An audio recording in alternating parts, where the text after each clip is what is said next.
In late 1996, Apple announced plans to bring co-founder Steve Jobs back into the fold 11 years after he had left the company by acquiring his startup Next for $429 million. On July 4, 1997, Jobs persuaded Apple's board to oust Emilio and make Jobs the interim and then permanent CEO.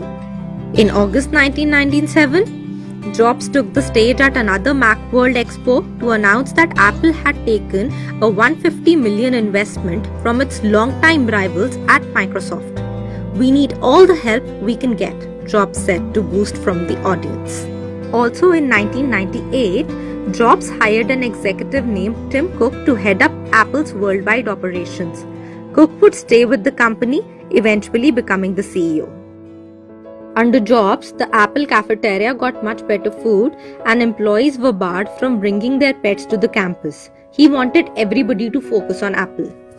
In August 1998, Apple would release the iMac, an all-in-one high-performance computer co-designed by Jobs and new talent Jonathan Ive. The iMac came in multiple colors, the first time the world would get a taste of Ive's computer design sensibilities. The first iMac was a much-needed hit, selling 8 lakh units in the first 5 months. But Apple's next dramatic move would come in 2001 when Mac OS X was released. OS X was a drastic redesign, based largely on the Unix and BSD technology at the core of Jobs' Next computers. From here, things started moving fast and furious for Apple. Later in 2001, Apple would open its first retail stores in Virginia and California.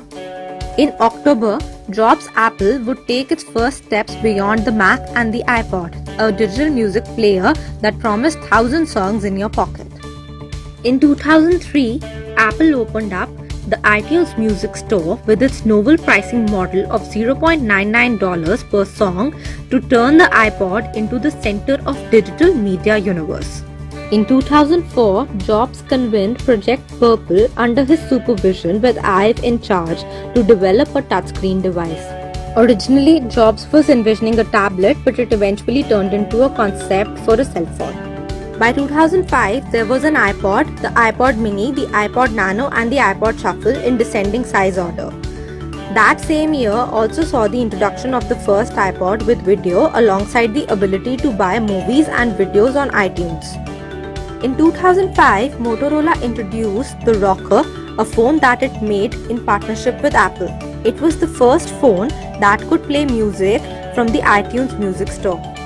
In 2006, Apple introduced the first MacBook Pro alongside a new iMac, both of which came with Intel processors.